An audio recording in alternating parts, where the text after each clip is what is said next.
Why is it an adjacent follow-up? Because, of course, Sophie Cunningham owned J.C. Sheldon from the same game that Marina Mabrey did the massive body slam into Caitlin Clark on. And, of course, later in the game, Sophie Cunningham would take her rightful place.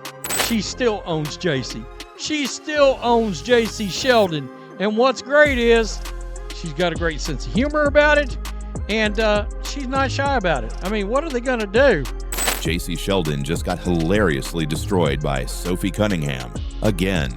And this wasn't some quiet behind-the-scenes moment. Sophie went full broadcast mode. She delivered it on the floor. She delivered it to the fans. And then she etched it in ink. So, lads, did any of you guys just see this? I can't believe I haven't seen this up to now. Like, I don't know when this video is going to come out. Like, I literally just got back from practice. And it's like 1 o'clock in the morning. I have no idea. I've got a whole bunch of videos recorded when this one's going to come out. But at the end of the day, this is kind of crazy. This one is kind of crazy. When you get Sophie Cunningham to sign a J.C. Sheldon rookie card with property of, that is crazy. But here's the real question. How did a rookie card, a hard foul, and one savage autograph turn Sophie Cunningham into the WNBA's ultimate enforcer, while J.C. Sheldon became the league's biggest punchline? Let's rewind to the circus of a game that lit the fuse. Caitlin Clark had already been targeted, a face hit by J.C. Sheldon, followed by Marina Mabrey, target locked, trucking her like she was auditioning for the NFL. The refs swallowed their whistles, fans were livid, and Clark, the brightest star the league has seen in decades, looked like she was being hunted. Now here's where Sophie Cunningham enters. See, Sophie isn't just another role player. She's grit, swagger, and a teammate who refuses to stand around while opponents take cheap shots. There was like 45 seconds left. The girl stole the ball, and I was running back, and I was like, we're up. I don't need to foul. And I was like, just let her go. And I was like, all right, like, who cares? Last second, intrusive thoughts. I was like, fuck it. Yeah. And I like, at first, I just tried to like hold her and like put her, like grab her. Like, just let me explain. Sorry. I know what it looked like. I got her, but at the very end, and I'm not saying this is what caused it, but she dipped a little bit. Yeah. Like but she did dip. And then right when I saw, I was like, oh shit, like my bad. Not really my bad. And then they both came at me. I was like, fuck it. Come. Instead of filing complaints, she added it to her to-do list. Later in the same game, Sophie delivered her version of justice. Not dirty, not reckless, just firm. When Sheldon went up for a layup, Sophie wrapped her in a bear hug and took her to the floor. And Sheldon comes up with the steal. Sheldon going coast to coast. And here's we got another breakers here as J.C. Sheldon goes right after Sophie Cunningham. Intentional? Absolutely. Dangerous? Not at all. It was the basketball version of "We saw that. Don't try it again." And Fever fans loved it. And with that, you guys, you can hear it in the video right here. The Indiana Fever fans were chanting, Sophie, Sophie.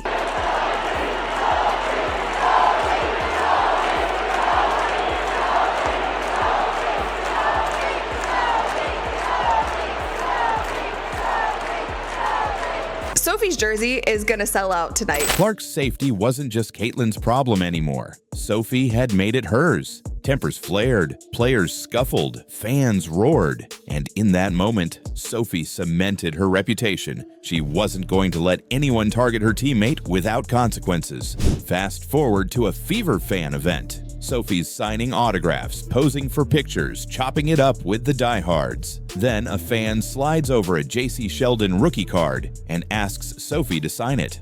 Not just with her name, not with a number. They wanted a statement. Sophie didn't hesitate. She grabbed the pen and wrote across the front, "Property of Sophie Cunningham." She's the problem.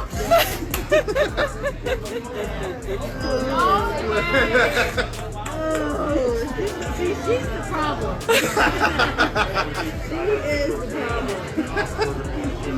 That's hilarious. That is hilarious. And here is the said card. Property of Sophie Cunningham. Oh, that's good. Oh, that's good. That wasn't a scribble. That was a declaration. And the moment it hit social media, it exploded. Lexi Hull sitting next to Sophie dissolved into laughter. Fans lost it. Memes flooded timelines. Headlines dubbed Sophie Black Belt Barbie. And just like that, JC Sheldon went from being known as a top 5 draft pick to being roasted as Sophie's personal property. The bigger meaning. But here's why it mattered. Every great superstar has an enforcer. Wayne Gretzky had one. Michael Jordan had several. Steph Curry has Draymond Green. And now, Caitlin Clark, the most watched player in women's basketball, has Sophie Cunningham. Sophie isn't just a tough body. She's producing. She's torching nets, hitting 15 to 20-point nights, drilling threes like she owns the arc. That's what makes her so dangerous. Enforcer energy is cute. Enforcer energy plus efficiency. That's how you win games people remember. And this wasn't about pettiness. It wasn't about clout. When Sophie signed Property of Sophie Cunningham, it wasn't a joke. It was proportionate. It was a season's worth of targeting Clark finally getting a return address. Fever fans saw it as a line in the sand. Rivals saw it as a warning. And Sophie saw it as her role. Protector by choice, shooter by trade, and now, notary for Caitlin Clark's rivals. JC Sheldon, instead of headlines about breakout games or defensive stops, her biggest moment became this, being claimed by Sophie Cunningham. She's the chick that was mean to Caitlin Clark. That's her legacy now, not the stats, not the draft hype, just being on the wrong side of Sophie's pen. And make no mistake, this rivalry isn't over. The next Fever versus Sun matchup, fans are already circling it. Cameras will be ready. Everyone wants to know, will Sheldon try to clap back? And if she does, what will Sophie's response be? Because at this point, every player in the WNBA knows one thing: target Caitlin Clark, and Sophie will make you pay for it. This is why Sophie has become the Fever's second most beloved player behind Clark. She's got edge without ego, swagger without silliness, and the production to back it all up. She's not just a teammate, she's a protector, a culture builder, and a fan favorite. That one autograph was more than ink on cardboard. It was a statement to the entire league. Our star isn't running solo anymore. And if you ask Fever Nation, that's exactly the energy Caitlin Clark deserves at her side. And that's why JC Sheldon just got hilariously destroyed by Sophie Cunningham. But now I want to hear from you. Was Sophie's Property of Sophie Cunningham moment in the perfect clapback? Or did it just pour gasoline on the fire? Drop your thoughts in the comments below. If you're still watching, prove it by commenting Sophie Cunningham. Don't forget to like the video, subscribe for more Fever Fire, and hit that bell so you never miss the drama.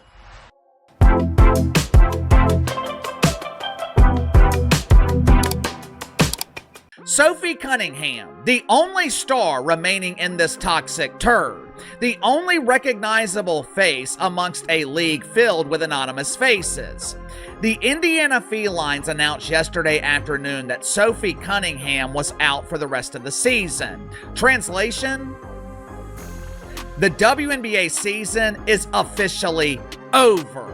Bria Hartley just delivered one of the dirtiest moments of the WNBA season. Sophie Cunningham collapsed to the floor, clutching her knee, and as she was being helped off in pain, cameras caught Hartley smirking. Dirty, dirty Bria, I would really hate to see ya in a dark alley. Dirty Bria Hartley back at it again with her shenanigans, and this time around, she had her eyes set on one Sophie the Trophy Cunningham. Sophie, get well soon. Hopefully the MRI later today shows nothing too serious. Yes, actually smiling. Fans erupted. Was this just bad timing or a deliberate cheap shot that crossed the line? Because what happened next wasn't just about one injury. It ignited outrage across social media, drew furious reactions from Cunningham's own family, and reignited an old debate. It looked like she was kind of pleased with what she done to Sophie Cunningham. Now, I told y'all yesterday, man, we have to put ourselves in a family-oriented situation. You have to put yourself in her parents' shoes, her sister's shoes, her cousin's shoes, and kind of, you know, be emotional about this in a sense, because what if Sophie Cunningham was your daughter, your niece, your aunt, you know, your cousin? Is Bria Hartley the dirtiest player in the league? And should she finally be suspended?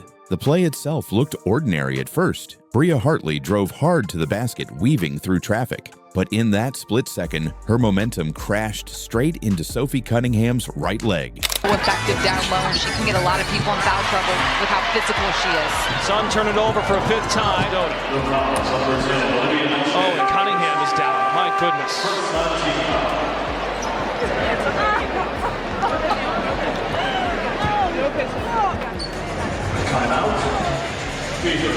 Moment as we went to commercial. Sophie Cunningham hit the floor hard, and she is being helped off the floor, heading back to the locker room. This is the play that just occurred.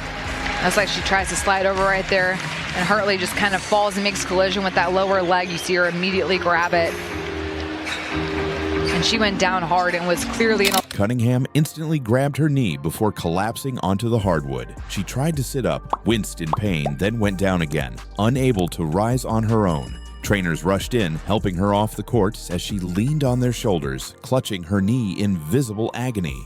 Now, she was on the ground. She was crying. She was yelling. It definitely seemed like she was in a ton of pain. The training staff went over to her. They went to commercial break. Like, it was a real injury. This wasn't something, and Sophie's the type of player, a lot of times when she does get injured, she just gets right back up. She tries to walk it off. This was something that kept her down, and it was so hard to see. It is ironic because Bria Hartley has been in multiple scuffles this year with the Connecticut Sun. A lot of people would categorize her as a dirty player. I will say on this play in particular, moments later, she was ruled out for the rest of the game. From the sideline, Fever head coach Stephanie White's first reaction said it all. Holy shit. It was the kind of stunned response you only give when a body clearly doesn't move the way it's supposed to. Slow motion replays didn't soften the blow either. They made it worse. Every grimace, every frame of Cunningham clutching her knee left players and fans frozen in disbelief. Bria Hartley dives for Sophie Cunningham's knees, doesn't even try to avoid the collision, doesn't try to move out the way. Bria Hartley sees Sophie's legs and says, that's the direction I'm going to fall in. Even though she was getting defended from the right side, pushing her left, she decides to fall straight forward with a little bit of shoulder action, falling into Sophie Cunningham's knees. Bria Hartley is a dirty player. There's no other way to slice this cake. But then came the moment that changed everything. Cameras caught Bria Hartley's face, and there it was, a grin. A smirk caught live on broadcast as Cunningham was being helped off the floor. That single image spread instantly across social media. To fans, this wasn't just bad optics, it was proof. Proof that Hartley wasn't remorseful. Proof that Sophie had been targeted. The reaction was immediate and vicious. Indiana Fever fans woke up furious, convinced they weren't just watching tough basketball anymore. They were watching their players get assaulted and now mocked for it. And it was a lot of incredulous people, right, who was saying, oh, it's not on purpose. Oh, Kelsey Mitchell shoved her over, making all kind of excuses to say that Bria Hartley is not a dirty player. Let me tell y'all something, man. Come on in here, man. Let me tell y'all something. If it quacks like a duck, walks like a duck, eats like a duck, it's a duck, man. Come on, man. She is the dirtiest player in the WNBA right now, winning the trophy. Sophie's sister Lindsay blasted the officials, accusing them of failing to protect players while punishing those who dared to speak out. Her mother, Paula, went even further, calling Hartley out of control on the court before later deleting the post. In this post right here, and she simply retweeted what her sister said. Now, her mom did tweet out some things as well. This is what Mama Cunningham said. She said Hartley is a disgruntled player, having trouble everywhere she goes. She's playing mean and plays out of control. That's what Sophie Cunningham mother said yesterday. And prayers up for Sophie Cunningham. I put out a post too on my X account.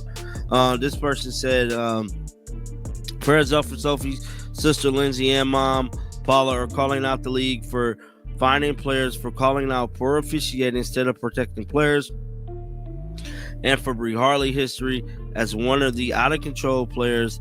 They won't delete these tweets. But the damage was done. The family's frustration reflected what Fever supporters already felt. Sophie hadn't been protected, and the league had failed her.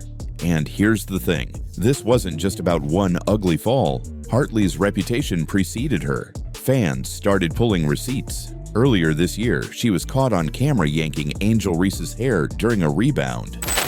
Atkins, 7 to shoot. Cardoso rolls, catch. Cardoso over the top, can't get it. Reese fights for the rebound, and a foul, and this time gets a little chippy, and a shove on Nelson Ododa. And listen, this arena, typically we'll see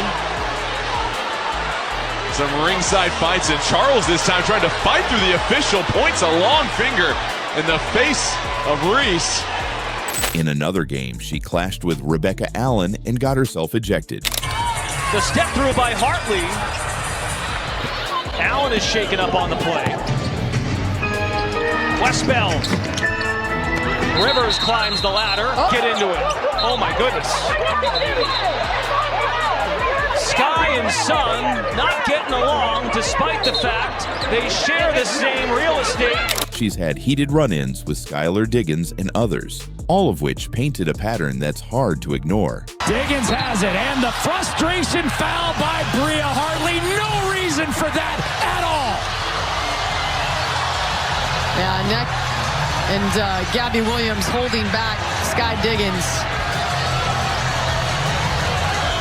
That one is about as an intentional foul as you're going to get. So when clips of her laughing as Sophie limped off the court surfaced, fans didn't see an isolated moment. They saw confirmation.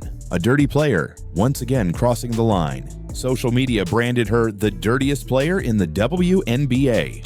There's no other way to explain what we've seen from Bria Hartley so far this season.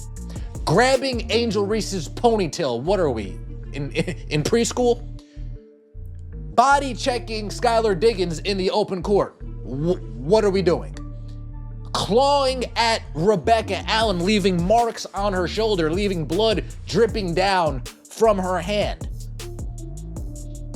And now what do? Now you take a dive towards Sophie Cunningham's knees. Bria Hartley, you know how much of the benefit of the doubt you deserve in this case? The answer is 0. You deserve 0 benefit of the doubt. Based on your previous action, your reputation precedes you. Based on your previous actions, I need to assume all of these plays that you take place in are dirty plays, because that's the kind of player you are. Commentators echoed the sentiment, pointing out that Hartley's highlight reel of cheap shots has been growing and rarely punished. This time, many insisted the league had to act. An investigation, fines, even a suspension. Something had to happen. The outrage only grew because the officials never even reviewed the play. Not a single stoppage. No flagrant, no technical, nothing. The game continued as if nothing had happened. For Fever fans, that decision wasn't just a missed call, it was a betrayal. They believed the league was turning a blind eye to dangerous play, leaving stars like Cunningham exposed. And here's where it escalates. The Fever were already stretched thin. Caitlin Clark was sidelined with a groin issue. Ari McDonald and Sydney Coulson were both out for the year. Losing Sophie Cunningham wasn't just another injury. It was another gaping hole in an already fragile roster. On top of her scoring and toughness, Sophie's leadership had kept the team together. Without her, Indiana's season looked ready to collapse. But if the injury and the officiating controversy weren't enough, Hartley's smirk was the tipping point. That grin became the face of the firestorm. It turned suspicion into certainty, debate into outrage. Suddenly, this wasn't about one reckless collision, it was about accountability. Fans weren't just asking whether Hartley deserved discipline, they were demanding it. And they weren't whispering anymore, they were shouting, "Suspend her!" By the end of the night, Bria Hartley had become the villain of the WNBA. That grin, frozen in screenshots and replayed endlessly, defined the story. Cunningham out with a knee injury, referees accused of turning a blind eye, and Hartley walking away with a smirk. The calls for suspension only grew louder. Analysts connected the dots, the hair pulling, the reckless scuffles, the dirty collisions. This wasn't a one-off mistake, this was a pattern. And if the league ignored it again, fans feared it would send a dangerous message that you could play dirty without consequence. But here's where the story flipped. What should have been a death sentence for Indiana's season turned into one of the most improbable comebacks in franchise history.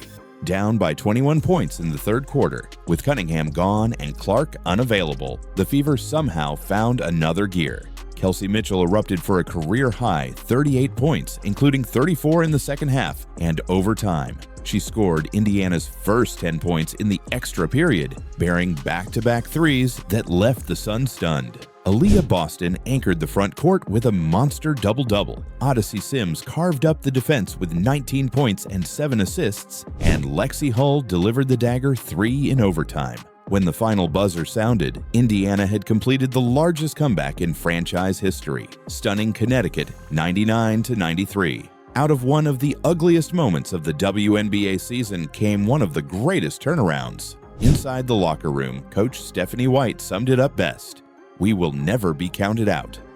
But we fight, live that resilience every day, and we will accomplish what we want to accomplish. Caitlin Clark, watching from afar, echoed the pride with a simple post: "Battled, battled, battled." And Sophie Cunningham herself tweeted 3 words that captured the night: "Kelsey freaking Mitchell."